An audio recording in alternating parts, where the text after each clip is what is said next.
Now, students, let's talk about variation of surface tension. किन किन factor से very कर सकता है, किन किन पैरामीटर्स से वेरी कर सकता है, वो देखना है. पहला temperature.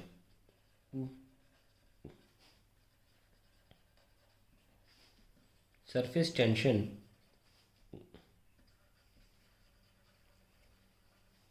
decreases with increase in temperature. Increase in temperature. अब इसमें भी एक स्पेशल टेम्परेचर डिफाइंड रहता है, उसे बोलते हैं क्रिटिकल टेम्परेचर. जिसके थोड़े और नीचे जाएंगे आप अगर, तो फिर जो सरफेस टेंशन होगी वो ख़त्म हो जाएगी. जैसे एग्जांपल देता हूँ मैं आपको. Critical temperature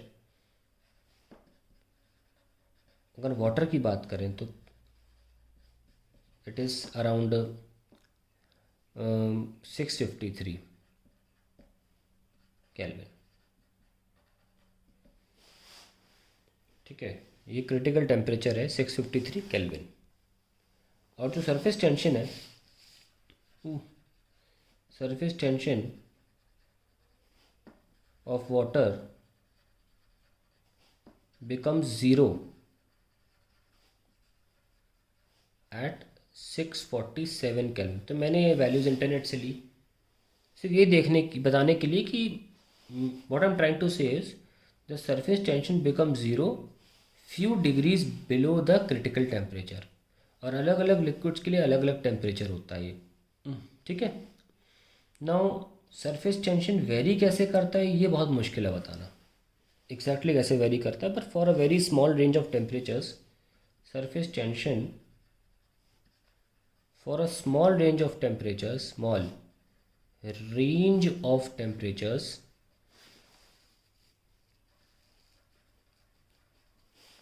varies linearly.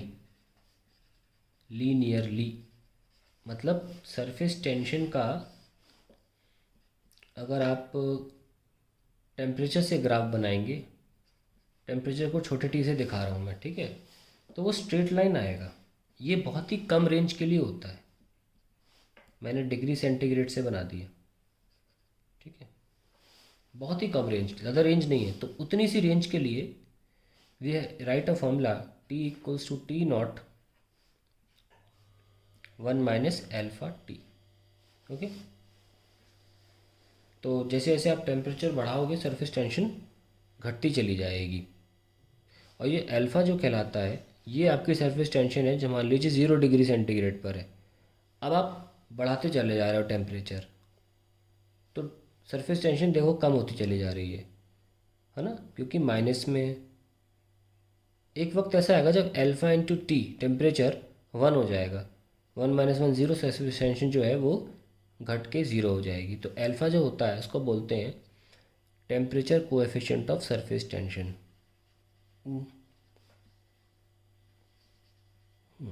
Coefficient of surface tension. ठीक है. सो अगर अल्फ़ा टी मिल के 0 हो जाए, सॉरी 1 हो जाए, तो आपकी सरफेस टेंशन 0 हो सकती है. आप चाहे तो अल्फ़ा भी निकाल सकते हैं, लेकिन पानी के लिए निकाल के दिखाता हूँ मैं आपको अल्फ़ा. हमें अल्फ़ा टी 1 चाहिए ना, हमें अल्फ़ा टी 1 के बराबर चाहिए. हमको पता है पानी के लिए 0 कब होता है, 647 केल्विन पे होता है. हालांकि हमने डिग्री सेंटीग्रेड पे इसको प्लॉट किया है, कोई फ़र्क नहीं पड़ता, हम इसे डिग्री सेंटीग्रेड ले लेते हैं. अल्फ़ा टी को बनाना है ना, तो अल्फ़ा की वैल्यू आएगी डिग्री सेंटीग्रेड में आएगी 1. तो 1/T, वेट टी इज़ 647.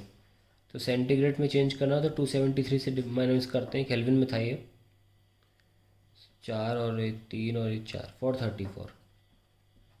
ठीक है. तो अगर इसको हम छोटे फिगर में 400 भी मान लें तो कितना आ रहा है अप्रोक्सीमेटली, इसको 1000 लिख लो, 10⁻³ करीब करीब 2.5 हम मान सकते हैं, क्योंकि ये 434 था. तो 2.5 की जगह I'll take 2.2 10⁻³ और डिग्री सेंटीग्रेड इनवर्स। तो ये पानी के लिए, लिक्विड के लिए ये अल्फ़ा हो गया। ठीक है, चलिए अब कुछ और इम्पोर्टेंट चीज़ें जो वेरिएशन की सरफेस टेंशन को वेरी करा सकती है। दूसरी उसमें है कंटैमिनेशन, यानी कि इम्प्योरिटीज़ डाल रहे हैं अगर आप। The contamination can be done by two kinds of impurities, in fact 3 ले लेते हैं। One is insoluble, one is highly soluble,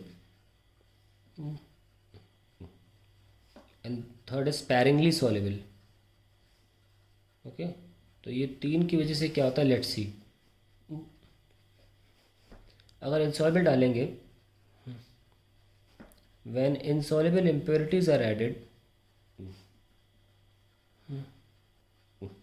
these are added, अब पानी के मॉलिक्यूल्स के बीच में पार्टिकल्स आ जाएंगे तो इंटरमॉलिक्यूलर फोर्स तो घट जाएगा ना। When insoluble impurities are added, the cohesive forces, जो कि लिक्विड मॉलिक्यूल्स के बीच में होते हैं या सेम सब्सटेंस के बीच में होते हैं, द कोहेसिव फोर्सेस ब्रैकेट में डाल दो between liquid molecules, when insoluble impurities are added the cohesive forces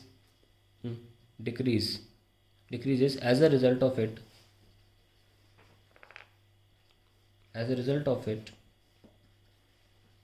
the surface tension also decreases.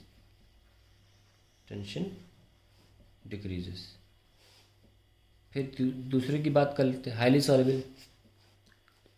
If highly soluble impurities are added,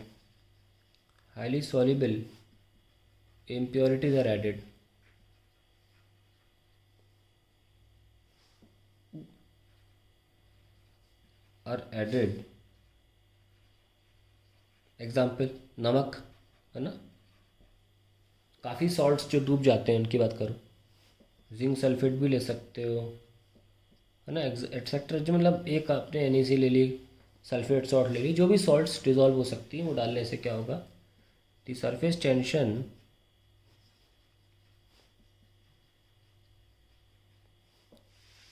increases.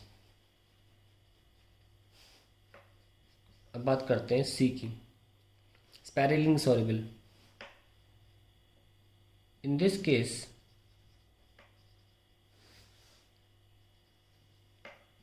Surface tension